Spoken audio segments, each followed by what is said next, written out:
following is a presentation of the Pontywood Sports Network.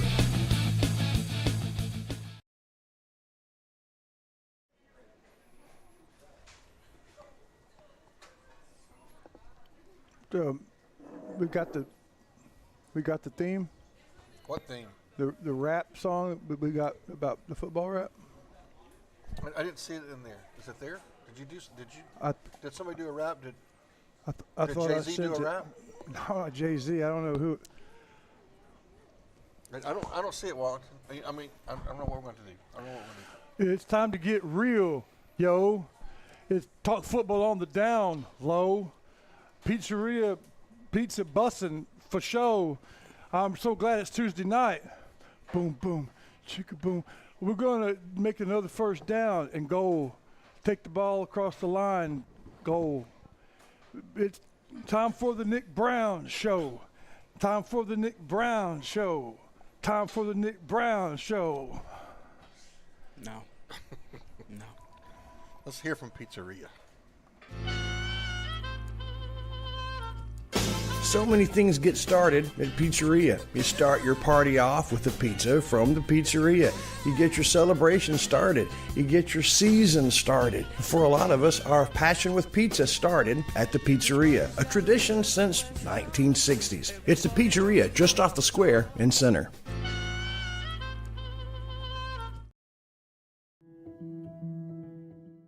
So what do you get with Sabine State Bank? Steve Waters and his staff, they know you. They know you by name. And they celebrate the successes when they finance your dreams. But Sabine State Bank is also a fully modern bank with 24-hour online access to your accounts and services ranging from teller services to some of banking's more complicated things. Looking for a place to grow? It's Sabine State Bank. Everybody, welcome back. This is the Nick Brown Show, brought to you by Sabine State Bank, here live from the Pizzeria.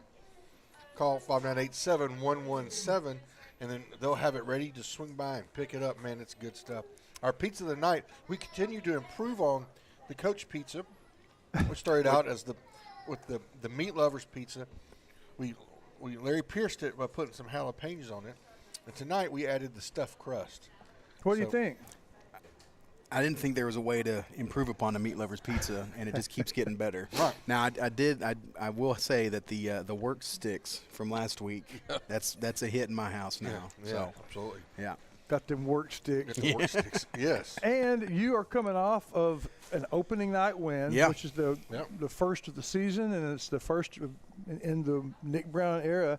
And you told me you didn't sleep much this weekend. No, sir. That was also my first win as a head coach, and it was right. So no, I did not get much sleep Friday night. And so I obviously went back and got to celebrate with the family, and then immediately watched the game film till probably 3 or 4 a.m. and then I didn't sleep at all. Okay. No. Well, at some point you're going to have to, Coach, because I'm just worried sick. No, I'll be okay. Okay. Yeah, I've got 4 kids, so sleeping is you're used to it. Is a luxury anyways. You're conditioned. Right. That's great. Well, I trust that this has been a good week of practice because you had enough things that went right for good positive reinforcement, but plenty of things that you need to work on. Yeah, for sure. I mean, I think we talked after the game. It was big to get the win. I told the kids Monday morning in our scouting report meeting. It's going to sound weird because we won. But I think I spent more time correcting what went wrong at the game than I did praising, and I try to do a good mix. Right.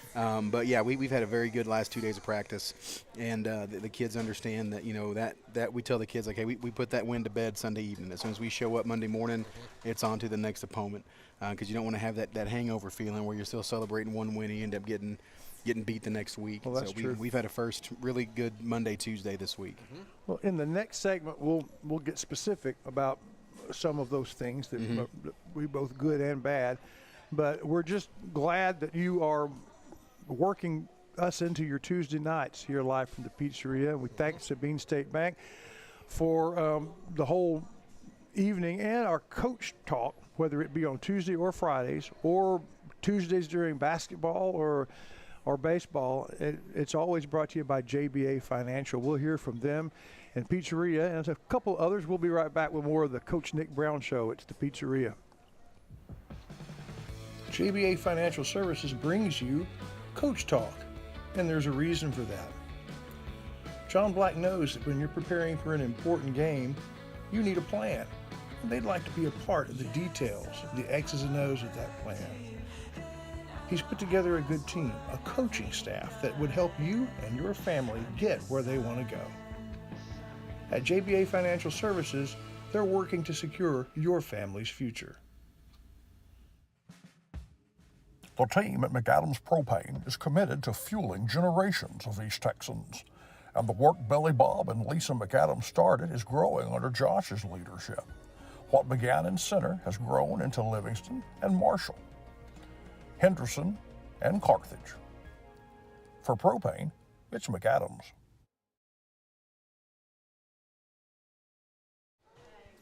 All right, welcome back, folks. Again, this is the Coach Nick Brown Show live here from the pizzeria, brought to you by Sabine State Bank. And it's time to turn to our second topic of the night, which is the Jacksonville wrap-up, and then clips. Tony Dorsett, anyone? So I know that's going to be one of our clips. But let's talk about it. We had a good – I think we had victories in every phase of the game the other night. I mean, offensively, defensively, got the three interceptions, the big runs, and then, in the special teams, we took advantage of a miscue. I mean, it was nice to see. It's tough in the early parts of the season to have success in all three phases. Obviously, that's what you're looking for because we don't want to emphasize one over the other. But, to be able to have success offensively, defensively, Wachapa sank a pretty good opening, into the drive with points is always good, and that field goal by him. He punted the ball great all night. His kickoffs were on the money. And so we really did execute fairly well in all three phases. And my wife told the kids, and we do dessert every Monday for the boys, and she told them last week, if she has little treats for them. So like I said, if you get a sack, I'll get you a sack of cookies. And after the game, she texts me, she's like, I'm gonna have to make a whole lot of cookies. That's right. Yes, that is true. And then, offensively, especially given the fact that where we've had to make some adjustments, some new players in. And then when we weren't necessarily expecting it, having them make a change to right tackle, and having a kid that's come in that's played guard, now you're putting him out there in a whole different skill set. That's the whole point of your fall camp, your scrimmages, and your first few games. By the time you get to week 3, you want to kind of have everything pretty well solidified. And we'll have more shuffling on the offensive line this week. But we were able to find some good things, and like with Easton, not playing quarterback since middle school, I think. He got in there and did well. So Marcus did some good things in there too. And so, we just keep repping both of those guys and working those guys. And I thought Peyton Fountain had a really good game too. He did. We had discussed that. We really thought that was going to be our pancake winner, and then Coach came in and said, no, it's probably can be Jenkins every week. Probably. Yeah, it could be. Yeah.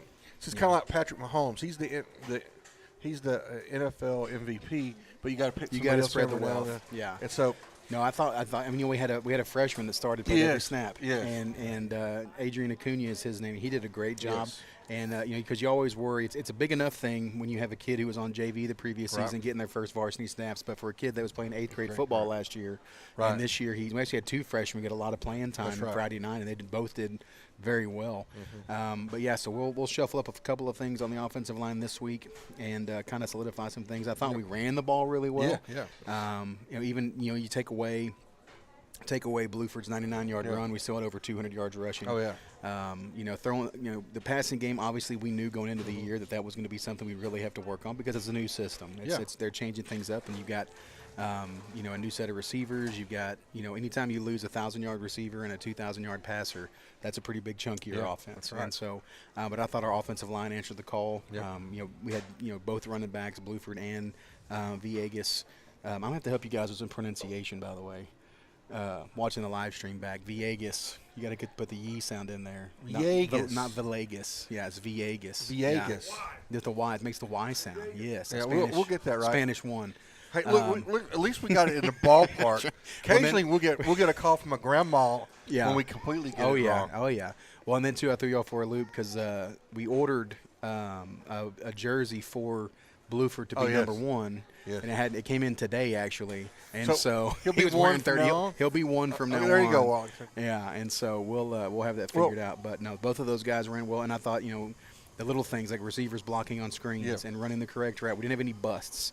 Execution can always get better, and so the nice thing is we don't have to reteach things. We just get better at what we're doing. Yeah. And again, I don't, the big 99-yard run, but I don't think that was the offensive line's best. I think we got another clip where it's just I don't know that Blueford, or I mean it might have been Villegas, didn't get touched for 25 yards down. Well, he's also he's like Mighty Mouse. Like you can't. He's so strong and so fast, but you can't find him in there until he's in the open field. Yeah. Especially running behind Big Jack. That's right. So you get a 5'8", 160-pound kid running behind a 6'5", 430-pound kid. It's easy to hide him in there.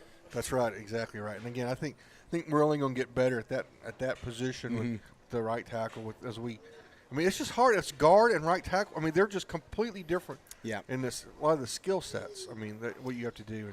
Well, and the nice thing is, Caden Nutt, he had a surgery over the summer. He'll be back this week, and so he's kind of working his way into it this week, and by next week he'll be back. And so, we really actually have 6 or 7 guys that we know we can rep in there and do a good job. And so we're going to shuffle them around again this week, and I think we found the right mix that we'll see Friday night. That's right. Now, I know we talk about we'll see another clip, just a beautiful pass right over the middle. I don't know if it was a skinny, I'm trying to remember if it was a slant route where we find where where Easton's able to find the receiver wide open. We get down into the red zone.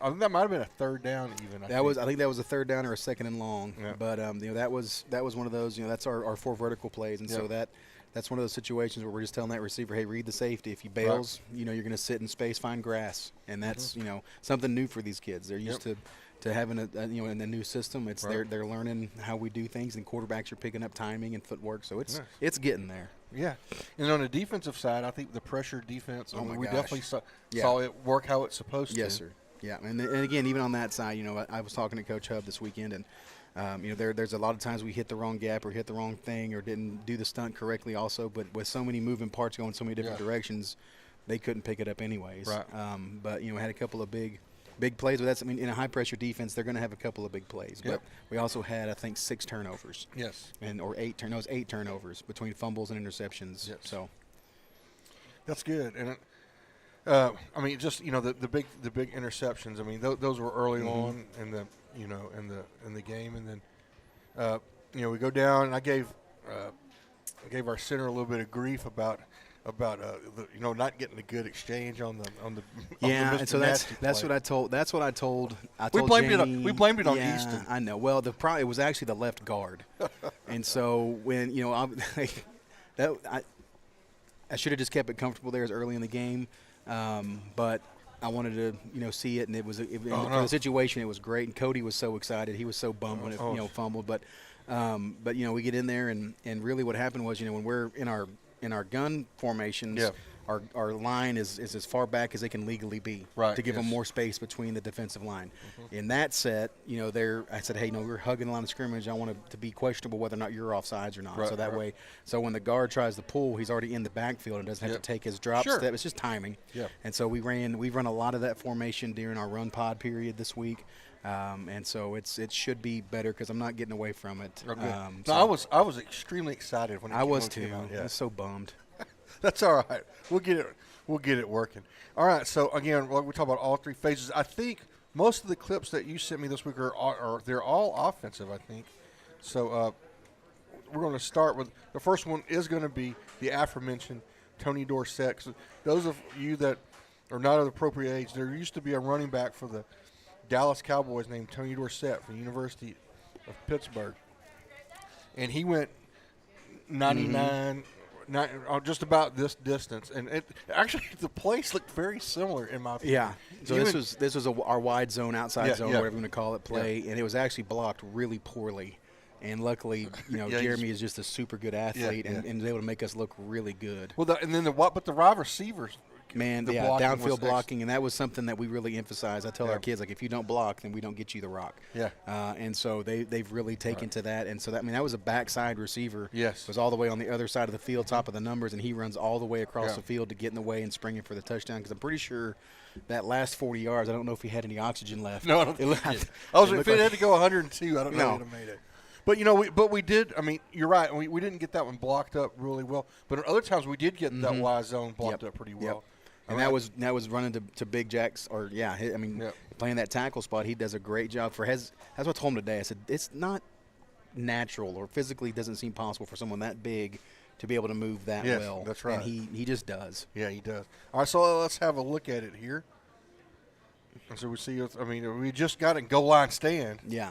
And so he goes right. They don't quite get it blocked up, and right here when He it sets gets him up and hits him with the okey doke. Yeah, that's what I said. We're going as soon as that block right there, man. That was a great block. And he just stays with it. Yeah. And there's another receiver down there. There's another, you got a guard right there. That's the freshman. He ran all the way down there. Yeah. We're gonna look at it one more time because it was so nice, and we were very excited on our play call too. So right there, he squirts through, and now he's gone. I know as soon as he makes this guy miss, I'm like, we're in business. Yep.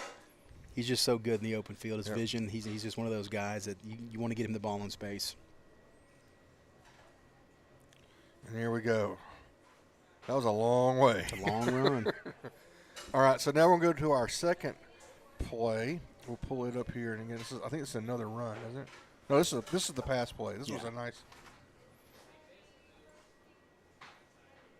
I had to talk. He's making his job real hard because there was no reason to sprint out there. Right. His 1, 2, 3. It's a rhythm throw. Yeah. And so it's really like he should be 1, 2, 3, let the ball go. Yeah. If he does that, it's probably a touchdown. Yeah. But I mean, it is hard when you see Jamie there starts to his feet kind of stop and he starts to lose the guy a little bit. And so Easton, his instincts kick in, and he's a tremendous athlete as well. And so I really don't get onto him too much and try and coach him. You can overcoach too. Right. Yeah. You can coach him up, and then you can overcoach. So I kind of just let him do what he does, and that worked out well there. He's always looking down the field, which is nice. Mm-hmm. Very good. Here's our third one. Yeah, this is Jason. He can't even he just. Yeah. That should have been a 4-yard loss, and he turns into a 22-yard gain. Yep. They happened to catch us in a stunt and blitzed where our pulling guard was, and we didn't get to that guy in time. So they called a great defensive play, and we were just Jace's doing what he does. Yep. All right, our next one here. I really like this one. We got this one blocked up. Look at that. There's a wall right there. That receiver's blocking downfield. I mean, that's just the way you draw it up. That's how you want it to look. All right, and then we go to our last one. Here, this is the quarterback. Easton's going to scamper in. And that's kind of what I'm talking about. That's not a designed read play. Like, he's just supposed to hand that off, and we haven't. I mean, like I said, it's a progression. But he goes, Coach, I just saw an opening. I said, well, then, all right. Yeah. And he just kind of did that, made us look real good. But he's been getting much better at that kind of understanding, and that comes with understanding the offense, understanding what we're trying to do. And those guys have been playing together for a long, long time, and it's showing. All right, very good. So, I mean, what are your final thoughts on this? I mean, it's good. You got your big first win as a head coach. Yep. Get up. So I'm going to get in trouble for not putting any defensive clips on there. That's my bad. It's okay. We could. I mean, 3 interceptions. Yeah, I mean, that was my deal. Is those made their way all over social media, anyways. Yeah. But no, I mean, I think those guys. It was a great example of complementary football. Defense played well. Right. Offense played well. Special teams did what they needed to do. And there's always something we can get better at. That's right. And so we've been talking that with Gregory. I mean, I think we've hinted that he may be the rider night tonight. He had a huge sack. Mm-hmm. He has been promoted to captain. Okay, so it's not the Sarge anymore? He's not the Sarge. Okay. He's going to be the captain. I like it. And then with the idea that as we move toward the end of the season, we have to talk to his dad about this because it's going to be kind of a touchy subject. Mm-hmm. But we got to have a general grant. Yeah, I mean that makes a lot of sense. It makes a lot of sense. He's gonna outrank his dad. Yeah. I don't know how the colonel's gonna take that. I don't know, but he did. Yeah, he is our our rider of the night for sure. He had 2 sacks. Yeah. And the other thing was he played an incredible game offensively. He was like that outside or wide zone play where we had the whole side sealed. That was him and Jack working together on that. So he's a dude. Yes, he is. All right, we're going to take a break, and when we come back, we will talk about the rider of the night a little bit more. And this is the Nick Brown Show here live from the pizzeria, brought to you by Sabine State Bank. So what do you get with Sabine State Bank? Steve Waters and his staff, they know you. They know you by name. And they celebrate the successes when they finance your dreams. But Sabine State Bank is also a fully modern bank with 24-hour online access to your accounts and services ranging from teller services to some of banking's more complicated things. Looking for a place to grow? It's Sabine State Bank.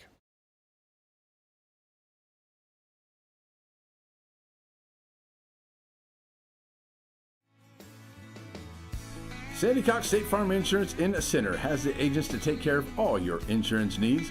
They remind you to update your policy after a life change, never put off the death policy conversation, and always have home insurance or renter's insurance. Whatever your insurance needs or questions are, or even if you need to make a payment, Sandy Cox State Farm Insurance in Center.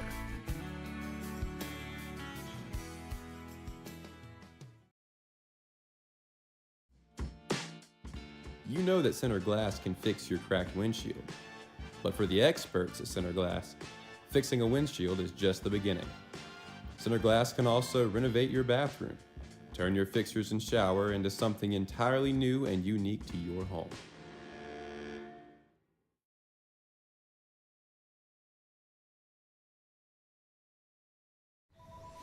Welcome back to the Nick Brown Show here at the Pizzeria, brought to you by Sabine State Bank.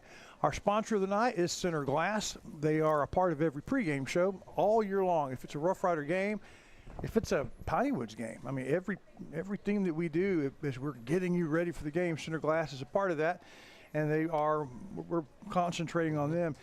I probably you've not lived here long enough to need Center Glass for windshield repair, but when it happens, I'm sure it will. It's right. They're top notch. They're a Safe Light group. I think we talked about this in context of Chris Mayfield getting it all done. But yeah, we had a oil field truck fleeing a large rock at my wife's car. Yes. I would call them up. They got it ordered. It took like 3 hours, and we got it back. Mayfield was unbelievably efficient, but so was Center Glass. Yeah. Absolutely. That's great. But the other side of their business where, I mean, if you want, like showers and the creative side. Yeah. So, I mean, that's just important, too. Yeah, they can fix it if it's broken, but they can improve it even if it's not. And they're great at both of those things, and we appreciate them. Our friends at Center Glass. Okay, our rider of the night. We're talking about Captain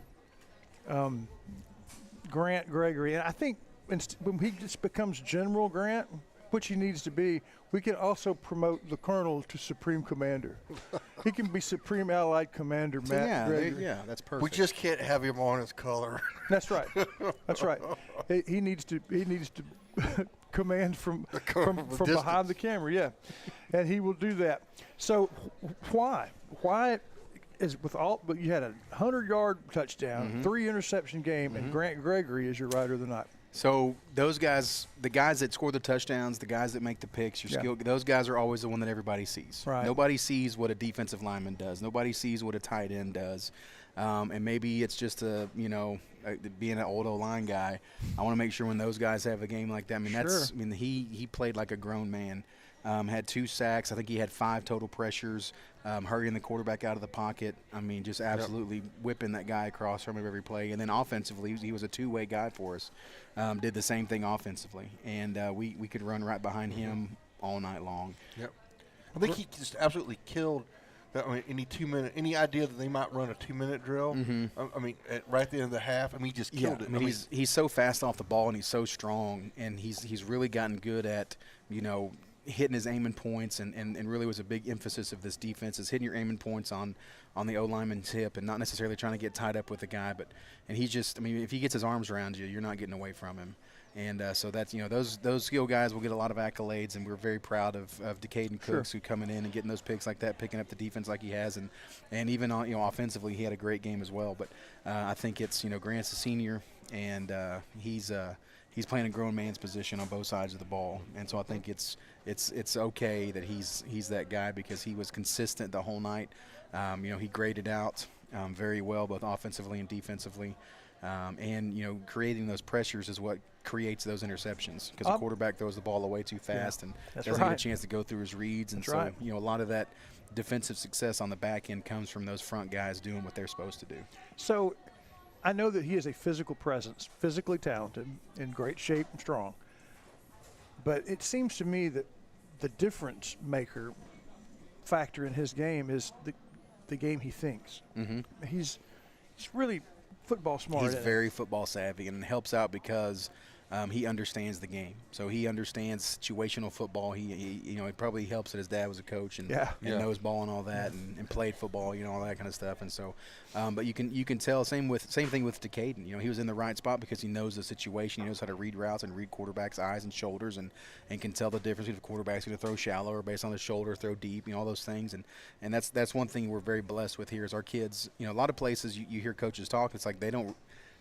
I've coached at places where I even question, do our kids even watch football outside of the film we make them watch? Oh my gosh. Here, our kids they got their own fantasy league going. Like they love football, and they're going to watch it if it's on. They're coming talking about games and sending me texts. Hey, coach, we try this play. No, but that's the kind of that's what helps. In situations like we were in is that, he understood, I've got a little bit extra time to get there and understanding angles, all that stuff is huge when you're playing defensive line. Interesting you said that. I had a little league coaching experience in football where things that I just thought we could take for granted, real basic things, you couldn't. You had the offense and defense notion. And I know that high school, some of those places you've been might not be that far behind the curve, but it's unusual how you can get people that are playing football and a lot of times don't really know what they're talking about. Well, when we that's one thing I do every spring is we start our off season off, like we'll be lifting and stuff, but our meetings or what, like we'll start off with, we call it football 101. And so when you get in your position groups, we teach our O-line, like, because when I'm saying I need to be able to say, even if it's a scout team guy or something, hey, line up in a 3-tech. Well, what is that? So we teach them, defensive line techniques, the gaps, our terminology, what we call things. So that way everything is uniform and everyone's on the same page when we get to practice and we can keep moving fast. And when we say things in film or make notes on their film, they know what we're talking about. Sure. That's great. Yeah. Well, Rider of the Night, Captain Grant Gregory. Because he's Rider of the Night, he just that's a heck of a promotion. That's a big jump, though, right? From sergeant to captain. Yeah, we just skipped over all the enlisted big jump. Men. Yeah, I know, but it's worth it though. I mean, I think he should have been made captain before the end of last year because he's been sergeant for a while. Yeah. Oh yeah. And never even went to officer training school. Just went straight to captain. No. Right. But we are proud of him and proud that you're joining us.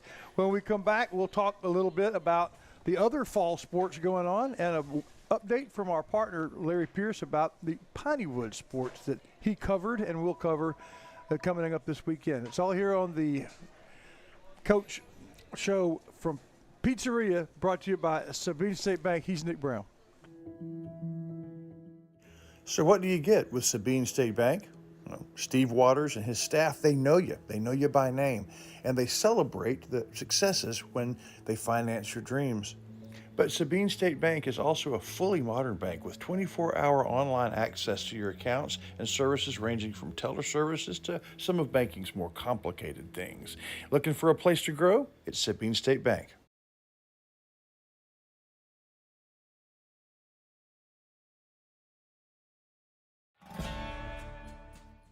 Did you know that Joe's Car Spa was voted best car wash again in Shelby County? And it's not even a car wash, it's a car spa. And then Reed will give you a personalized code, and that way you can get 5 or more $12 car washes for just $8. I'm gonna tell you, that makes a lot of sense, don't it? Sure does.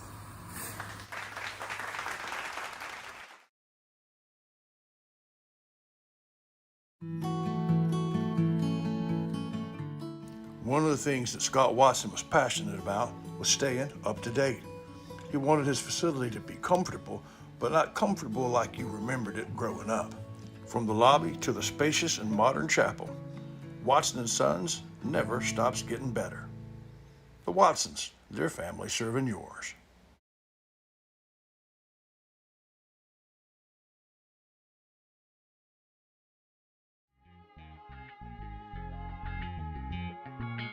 We say thank you to these fall sponsors who bring you Rough Rider football all fall long. Chris Mayfield State Farm, Shelby County's good neighbor. Down Home Storage. Take your down home clutter to Down Home Storage. At Joe's, it's not just a car wash, it's a car spa. McAdams Propane, keeping you warm in the winter and your outdoor kitchen going all season long. And Watson & Sons Funeral Home, their family serving yours.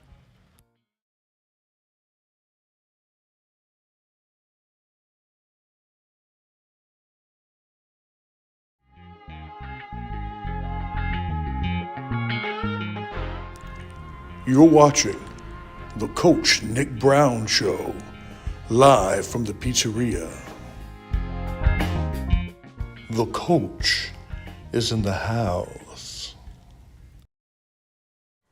Coach Nick Brown Show here from the pizzeria, and Coach had a big win against Jacksonville, but the night before, the sub-varsity teams fared pretty well too, and Chase Mayfield, who was helping us call the game, had seen the JV, and he was excited about this. Yes, he was. Yeah, so our freshman team had their first kind of real, they did very well during the scrimmages, right, and they competed very well and played well. And Jacksonville Coach Stevenson's doing a really great job over there, and you can tell by the way they handle their sub-varsity. But I texted him during that freshman game. I said, buddy, did you combine teams? Because there's some big old massive kids on this freshman team. But our kids competed, never gave up. They executed well. They just came up a little short. But the JV, man, those kids are scrappy. There's 24 of them. So it is old school Ironman football, a bunch of two-way guys, and they just fought hard and refused to lose and did a great job, getting that big win to open up the season for them. Yep. That's good. And then as we speak, or at least as we started the show, the Center tennis team was hosting Rusk here in Center, going through their district schedule. I mean, it's quiet, but that's a district team tennis match. Yeah, and I'm pretty sure that people say that like football is a long season and plays a lot of games, or basketball or whatever. Like tennis is year long. Sure. Because you start with team tennis in the fall, and you got your singles and all that when you get into the spring. But those guys have been rocking and rolling since like the last week in July, and they're already like 6 or 7 tournaments in or something crazy like that. And they're kicking butt. It's something, and they were doing well because one of the girls that worked in the kitchen here, that's where she was when she came over and said when she left, Center was leading. That is a good program that Leon. I mean, there's been lots of tennis coaches in Center over the last 80 years, but there's really one. Yeah, but one of them got the court named after him. Yeah, the whole facility named after him. There's only one Leon. And he's still alive. He's still there. Right. Yeah, he's still there. And now we got his son's coaching too. Yeah, that's right. I think that's bound to be. That's going to be, I think, good for the long term because he's had been a coaching. He's had private lessons. The younger Dykes for a long time, and so he's a good communicator, and that's bound to be of help to the program. And he's coaching golf as well. He is. Okay, which that's coming up in the spring. I understand that tomorrow the cross-country team's on the road. Yes, sir. Yep. So I think they had to move a meet or something like that, and they've been doing very well. They've been placing top 5 in all of their meets, and those guys have been just running their little tails off. I cannot. That to me, that sounds like torture. Yes. Just going and running for a long time. Yes. Obviously, I'm not a runner, but it's those kids. They get out there and they're working every morning when I drive in. 6:30, they got their little reflective vests on, Isn't that something? And they're running through the woods. It's amazing. I get the runner's high when I cross the finish line. I don't know. I just think run was just kind of punishment. You had to develop run so you could get there and do something. Yeah. I mean, that's just even basketball or tennis or something else. You run into. I wasn't much. They stuck me in an 800 one time. That's a man's race. That's a man's race. 2 laps, full. No. Yeah. No. I didn't enjoy that. When we got in trouble in middle school, we had to run the mile. Yeah. So I had to run the mile a couple times. I never got. Yeah. I made sure and act better in Punishment. class. Punishment. Yeah. Those kids do it for fun. Yes.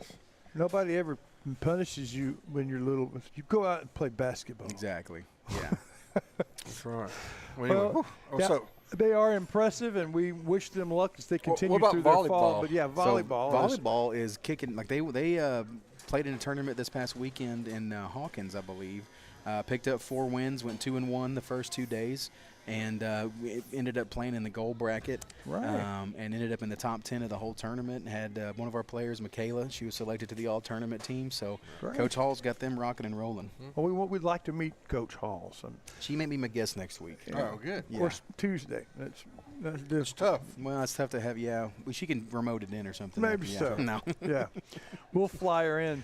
Well, that's what's going on in across Rough Rider land, and the folks that don't get the quite the same number of eyes. I think I particularly feel sorry for cross country. It's the hardest sport to watch, even if you really want to. You have to run with them. Yes, you can't what you do it. It's not like NASCAR where you can sit and watch them run in circles. I guess you Get on a bicycle or something.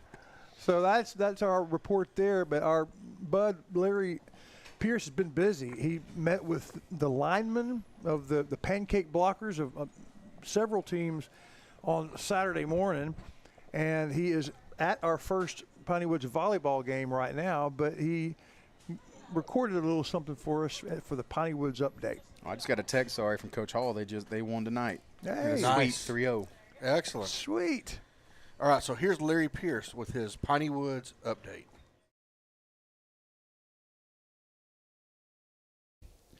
Good evening, folks. Welcome to the Piney Woods Area Roundup here on the Nick Brown Show from the Pizzeria. I am your host, Larry Pierce, talking about all the good things going on that we cover here in the Piney Woods area. Let's start off with talking about some volleyball. We get our volleyball action underway tonight as the Shelbyville Dragons, Lady Dragons, are welcoming the Lady Bobcats of Gary to town for our first action here on NETSN. And that is currently underway. Talking a little bit to Coach Rupp a little bit ago about her team and coming into this year in her second year as the head coach of the Lady Dragons. Very pleased with the way things are going so far. Trying to work out the rotations, find out who plays best where. Caught a couple of practices. The girls seemed in good spirits, and they are ready to go. And I think that Coach Rupp is really going to have the girls ready to play when it comes down to the district and see if they can make a good run when it comes to the district. Ask her about the Gary Lady Bobcats. She said they lost a little bit of height from last year, but the Gary Lady Bobcats are always a formidable opponent when it comes to the volleyball court. So they're looking forward to a big one going on tonight. Our first volleyball match this evening taking place here on NETSN.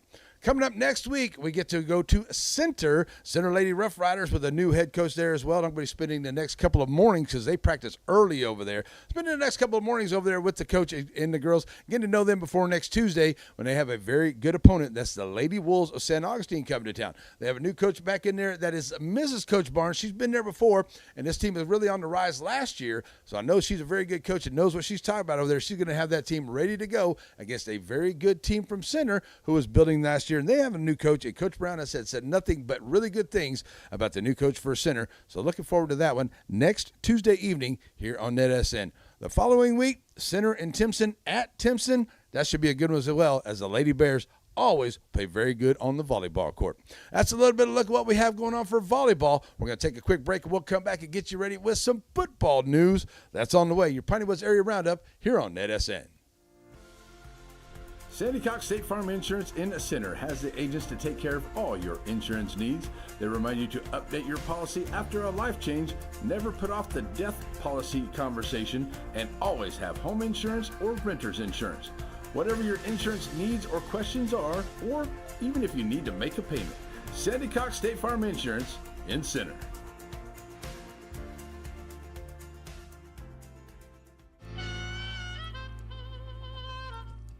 So many things get started at Pizzeria. You start your party off with a pizza from the Pizzeria. You get your celebration started. You get your season started. For a lot of us, our passion with pizza started at the Pizzeria, a tradition since 1960s. It's the Pizzeria just off the square in Center. Back here on the Piney Woods Area Roundup at the Nick Brown Show from the Pizzeria.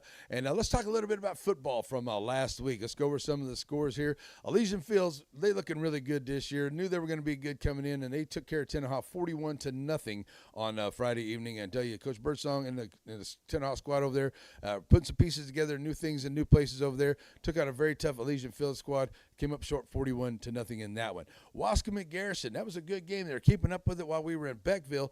Garrison ends up winning at 38-19. It looked like it was pretty close there at halftime, but after they had a little bit of a delay there was with the weather as well, and they ended up pulling away there at the end to win at 38-19 over Wascom. Down there in West Sabine, the Timpson Bears, Coach Gandy and Timpson Bears went down there to West Sabine, faced Coach Bragg and of the Tigers. Tigers have a really good running game. I just think that they really need to get their running game and their offensive line synced up together, and they're going to be making a lot of noise down there. But the Timpson Bears look good as always. They got their quarterback back again this year. Coach Gandy after a couple years in their system, and they have Nickelberry back there and athletes all over the place there for the Timpson Bears, and they win it big 47-0 over West Sabine, which will be down there next Friday. Our game of the week is Hemp Hill comes to town next Friday.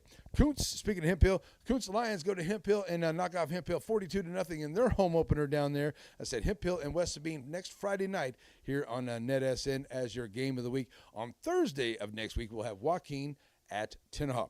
Speaking of Joaquin at Beckville will be hooking it up on Thursday as our game of the week here. And on Mondays, we have our coach show, and we had a Ram Talk with Coach Jones yesterday, and he gave us a little bit about the loss to Frankston, which the Rams lost, unfortunately, 40-22. He talked a little bit about that loss and some of the things about that game last night. Played a little bit tough road there. Frankston was, they ready to go last week, when they were going to go. Yeah, and I think me and the boys, we didn't talk about this much before the game, but we talked about it a little bit after the game.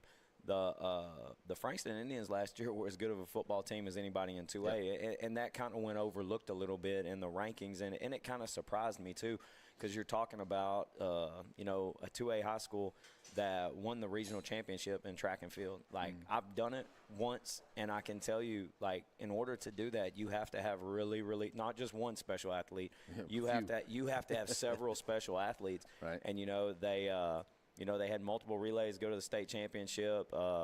They have an athlete out there that was running the ball for him the other night. I think he was second in the region in the 100-meter dash. He ran like a 10.7. Wow. And I'm pretty sure he ran a 10 every single time that I saw him run throughout the year.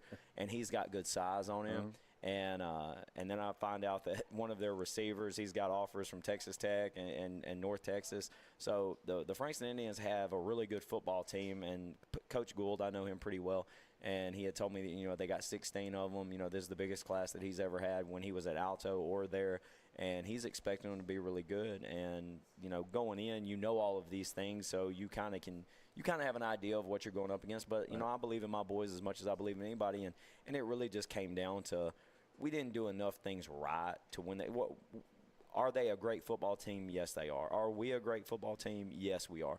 But they had the home field advantage. Like I said, I think they had a little bit more experience to them than what we had under our belt. We made some mistakes with some cadences and some snaps, and that cost us. I thought we put the ball up a time or two that maybe we should have just held it. And but all in all, I was pretty happy because we're gonna go out there and we're gonna run the ball a lot. Right. And we didn't have a legitimate fumble. I'm gonna knock on wood because Friday's coming or Thursday's coming up, but. We didn't have a legitimate fumble all night. So the things that I had preached to our guys about, taking care of the football, we'll win the game, win the turnover battle.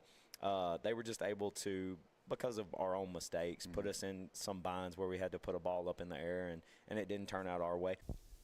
And, of course, coming up here on a Thursday evening and as our game of the week, Beckville at Joaquin. See more of the stuff there from Coach Jones at Bites and Brew on our pregame, and we have some of the Ram players as well, and we're going to have some of the stuff from those guys at halftime of the game on Thursday. Should be good stuff.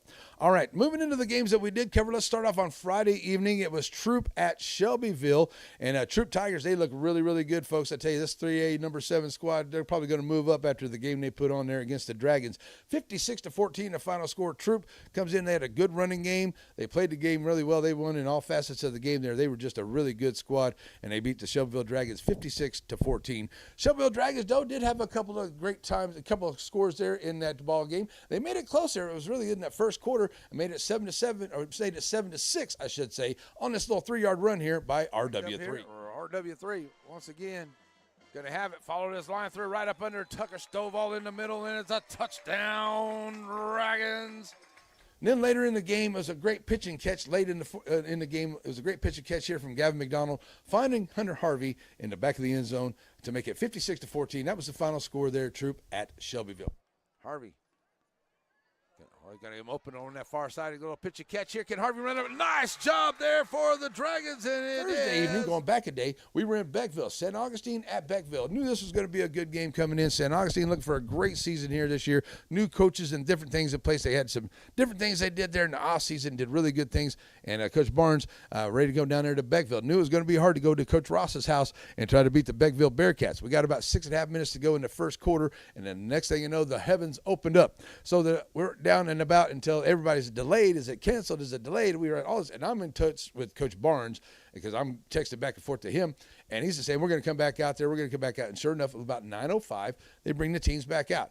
And late in the third quarter, finally get a running touchdown here by the St. Augustine Wolves. So the Wolves going to take it around the far side. It's going to be touchdown Wolves. They'll take it in. And then another one just before the end of the third quarter, they get themselves another running touchdown here for the Wolves to make it a 12-0 ball game at this point. Renfro brings them right back up. This time is he going to give it to Nash? Nash going to take it in. Touchdown Wolves. Looks like the Wolves get it for the snap. Keeps it himself. And a good job here by Cartwright. Still on his feet, taking it up the field. In the middle of the field, Cartwright's going to outrun everybody. He's taking it to the house. Cartwright, touchdown, Wolves. A little bit later as we get into the fourth quarter, Cartwright now in at quarterback, and this young man is very, very fast. He's setting at the 43-yard line. He's going to take it up the middle here for a 57-yard touchdown run, putting the final score onto the board there, and an extra point is good, making it a 19-0 ball game. St. Augustine wins over Beckville on Thursday evening. Good game there after the rains. All right, folks, we're going to take one more break. We'll come back and get you the lineup for next week as it's your Piney Woods Roundup here on the Nick Brown Show from the Pizzeria.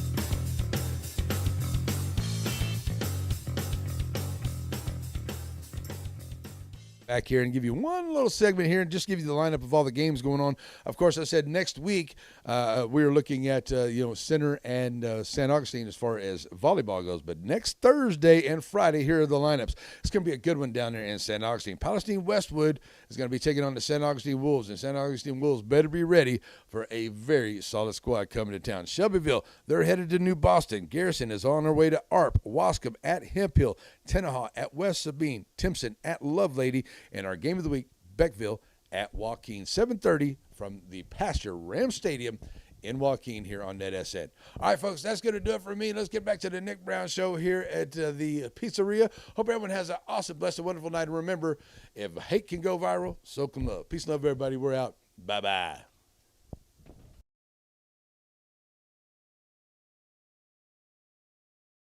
All right, so that's Larry Pierce with his summary. What goes on over there? He'd made a long video, and I told him to cut it down. That's what cut it down only half an hour. Thanks, Larry. But the I'd like to get home before dark. I know. He does so much though. He was at like 6 games, I think. Yeah. He did 2 football games. Yeah. He's heading over to volleyball. Yeah. And he's done a coach's show in between at a pancake place. So I mean, he's busy and he loves what he does. So thank you for the long update. Well, everybody knows what everything's going on. Yeah, that's for sure. And adequately updated. Yeah, I heard that. But we will be at the ranch on Friday night hosting Spring Hill Panthers.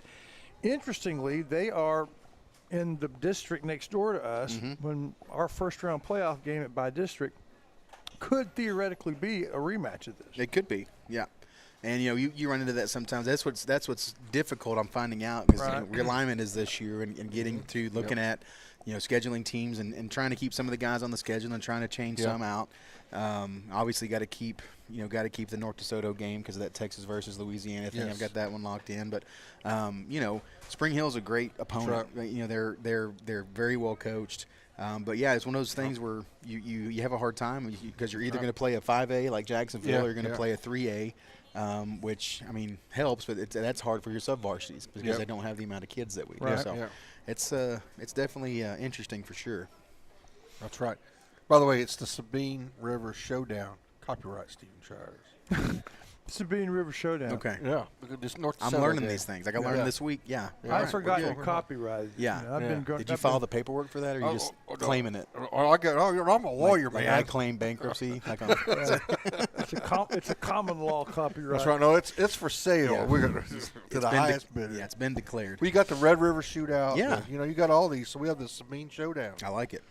Give us a little thumbnail sketch of the Panthers. So the Panthers are, like I said, very well coached, very disciplined, very technically sound football team. They run, they run the flex bone offense, which is a triple option. If you ever watch Navy or Army play, it's a very similar style. They'll run it from under center, or they'll run it from kind of the shallow shotgun. They're like quarterbacks 3 yards deep, fullbacks in the pistol. But they do a very good job at it. They're very disciplined in what they do. Defensively, you're not going to catch them in many misalignments. They're not going to catch them in being something that's unsound. And so it's going to be a very good matchup for us, especially they're very big up front, very physical. When you run that style of offense, that physicality kind of runs through your program. And so they do a great job with it. And the nice thing is that, it's a home game. And the great thing is, our defense is kind of coined the flex bone of defenses. And so just like, their motto in the flex bone is we're going to do what we do regardless of how you line up, our motto on defense is we're going to do what we do. And so it should be a good matchup between the eat the captain and the flex bone. Yeah. That's right. So it's just too stubborn. Exactly. Yeah. Well, I'll say this. We've more or less played them every year pretty consistently for the last 5 or 6 years.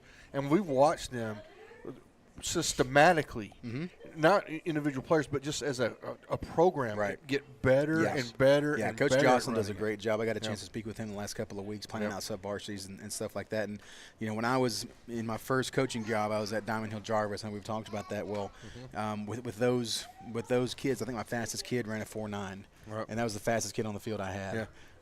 And so we ran the flex bone because you can control the clock, you can control the ball, you can kind of dictate and determine and take away. Like, for instance, last week, 2 spread teams playing, we had 7 possessions in the first half. Yeah. And, you're lucky to get 4, maybe 5 possessions in a half against a run-heavy, like, flex bone type team. Right. So they do a really good job with that, working the play clock, making sure everyone's lined. It's very fun to watch them in action. Yep. The last 2 years, maybe 3, 3, they've been – all I know about a team in August is what I see on the Dave Campbell and the other ranking programs. Right. Oh, wow, way down there. And, Stephen, I don't remember 2 or 3 years ago, they were ranked last. We played them week 3 or week 2, and they were the last ranked team. And they didn't play like that. No. It was a good I mean, I think we ended up winning we ended up winning comfortably, but it was a dogfight for a good part of the game. In the third quarter, I kept thinking, we're ahead, but when are we going to pull away from the last place team? Yeah. And they ended up charging up, and they finished and that's happened the last 2 years as well. They hadn't started dead last. Well, and they're in a very tough district too. Oh, you've got they're in a district with Gilmer and PG. Looking up at Van. I mean, it's a very competitive. He can be a really good district. team and be the 4th seed. Yeah, exactly. But last year, they're going the start of the 4th quarter. They're up by a touchdown, and they're going down about to score again. And I believe it was Easton that hit him in the mouth, like right on it to go. Inside the 5, and we caused a fumble, and then we kind of got the momentum from that and ended up winning the ball game. But I was like, my gosh, if they go up by 2 with the way they run the ball and run the clock, or up by 2 scores, we were going to be in trouble. the one good thing though, right? I mean, what you have to do against that kind of attack is you got to get them behind the chains, right? Mm-hmm. I mean, you got to get them off of their sequence, yeah, off of their timing for sure. And that that's something we emphasized, and that's something that Coach Ed was big on is win first down.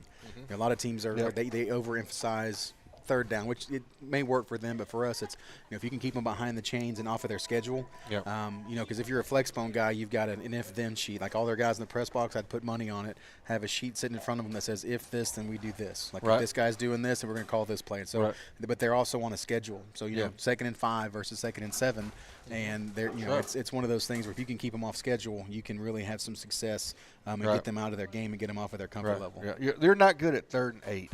Yeah. I mean that's what you want. I mean, but you don't get 3rd and 8 by playing good on 3rd down. You get 3rd and 8 by playing good on Exactly. first. Exactly. Give them some unknown ifs. Yeah. I don't have a thin for this. I don't have an if. I don't have one. It's not there. Now I will say those sheets are very detailed, so I'm pretty sure there is an if. Right. They have to go look for one. They got to find it. Right there. But the success rate at 3rd and 8 is a lot less than 3rd and 3.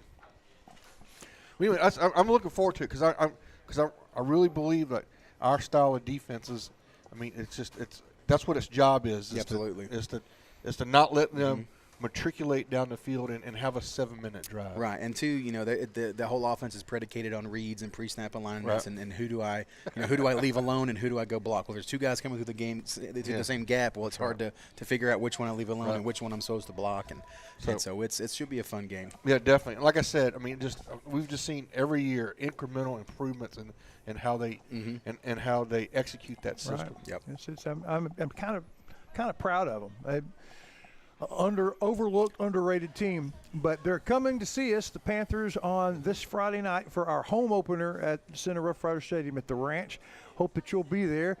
Kickoff is at 7:30, and the band, the chaperones, the cheerleaders, the whole group will be there. So that's where the community will be. If you can't make it, though, you know where to find us. Coach, thank you as always for the show. Guys. Appreciate you. We'll wrap it up from Pizzeria right after this. So what do you get with Sabine State Bank? Steve Waters and his staff, they know you. They know you by name. And they celebrate the successes when they finance your dreams. But Sabine State Bank is also a fully modern bank with 24-hour online access to your accounts and services ranging from teller services to some of banking's more complicated things. Looking for a place to grow? It's Sabine State Bank. What's that old State Farm slogan, like a good neighbor, State Farm is there? Well, that could not be a better description than Chris Mayfield of Mayfield State Farm. Since he came to town close to 20 years ago now, he has been the quintessential good neighbor. It's the same thing true of his insurance agency, Chris Mayfield State Farm.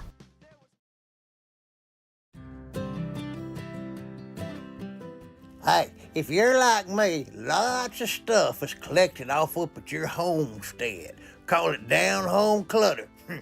Well, the good news is there's a place for it. You ain't got to have a garage sale or a bonfire. You can take your down-home stuff to down-home storage. That's what I did. The Friday night lights are shining, and we are teaching driving. CDL Training Academy is your resource to a better career.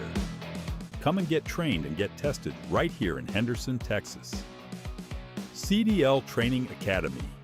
Visit our Henderson, Texas office or online at cdllearn.com.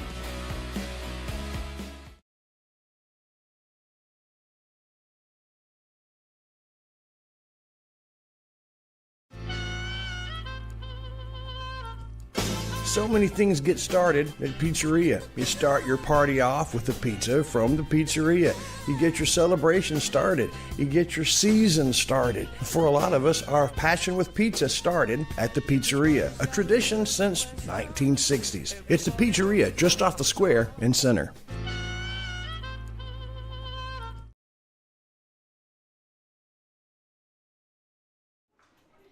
All right, everybody. Wraps it up from the Pizzeria, the Nick Brown Show. Thank you, Sabine State Bank. Thank you, Pizzeria. Shires will be 7 o'clock at the pregame show at the stadium, and then we'll have the team will be complete. Yeah. Rob Payne will be with us for the first time this year. The longtime voice of the Center Rough Riders. So we're looking forward to have him back in the studio. And home openers always, there's something, I like to travel and go and see different places. I like visiting on the trip, but there's something comforting about going home. It's always fun home. My favorite game of the year is that game that's played about the second week of October, when that fall weather, when you know it's here. But there's something good about the home opener too. Coming back and seeing the folks, seeing the stadium, and seeing the team. We hope that you will do that as well. Our buddy Larry Pierce is going to be. He'll be with us on Friday, I think. Yeah, he will be. He's going to be on the field. Yeah. He will be on the field for us. That's right. And then I think he is, the night before, will be walking in Beckville. Walking in Beckville. On Thursday night. So that's what we're going to do. Counselor and I will start at 7 o'clock with the Wright Chrysler pregame. Coach Brown will be visiting with us, and we'll find a Rough Rider player and with cheer sponsor Ashley Wolf. Looks like nice. 1998 again. Yes. Kickoff is at 7:30. Then at halftime, Farmers State Bank halftime show. We'll see the band and chaparrals. We'll have our Borders Poultry up close and personal with chaparral director Courtney Bauman. Speaking of Courtney Bauman, I'm worried about whether or not we're going to have her brother with us. Yeah. I don't think he's going to be there. I know. I think he may still be recovering from the beating that he probably got. He made a remark that he's going to pay for. Stay with us on that game day for the Aurora Concepts post game. We'll talk to the Center Motor Company player of the game live from the field. Until then, have a great week and keep it between the sidelines and the goalposts, everybody. The proceeding has been a presentation of the Pineywood Sports Network, an affiliate of NETSN. God bless America, God bless our troops, and God bless each and every one of you.